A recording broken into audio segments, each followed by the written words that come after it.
Ce gigantesque fossé sur la chaussée au lieu d'y fabrique Ngousso à Yaoundé est la conséquence de la rupture d'une conduite d'eau de la Cam Water dans la nuit du 27 janvier 2025.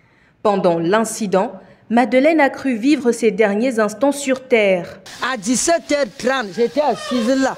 J'entends seulement pouf. Je vois la poussière qui monte.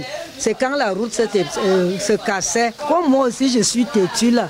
J'ai dit que je m'en vais filmer. Je m'en vais filmer l'eau vers les 18h passées. C'est là que l'eau m'a pris là-bas. Ça m'a renversé. J'ai rempli avec les pieds pour sortir.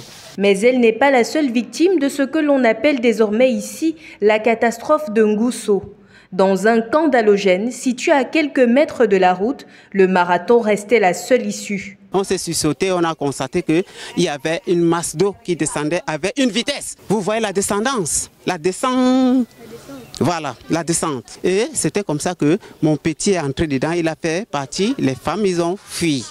Et on a réussi à échapper de ce malheur. Plus loin, Olivier a failli être veuf. Il y avait ici mon épouse et mes deux fils qui étaient dans la maison. Eux-mêmes sont trouvés confrontés à un exercice qui a consisté à essayer d'ouvrir le portail. Parce que quand l'eau a commencé à s'accumuler, ils ont tenté d'aller ouvrir le portail, ce qui était difficile. Mon épouse a failli se retrouver enlisée dans l'eau. Les dégâts matériels sont considérables. Cette nuit de l'horreur a vu des maisons détruites, des véhicules écrasés, des documents précieux endommagés et bien d'autres pertes.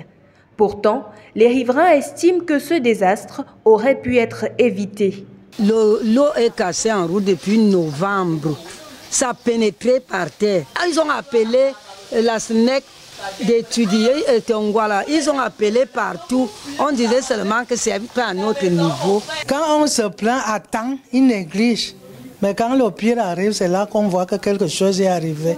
Et ça, c'est normal. Sur le plan humain, l'on évoque un bilan de 6 morts, bien que les autorités officielles ne se soient pas encore exprimées à ce sujet. Afin de prévenir un tel drame à l'avenir, des équipes se sont mobilisées pour réparer les infrastructures et sécuriser la zone.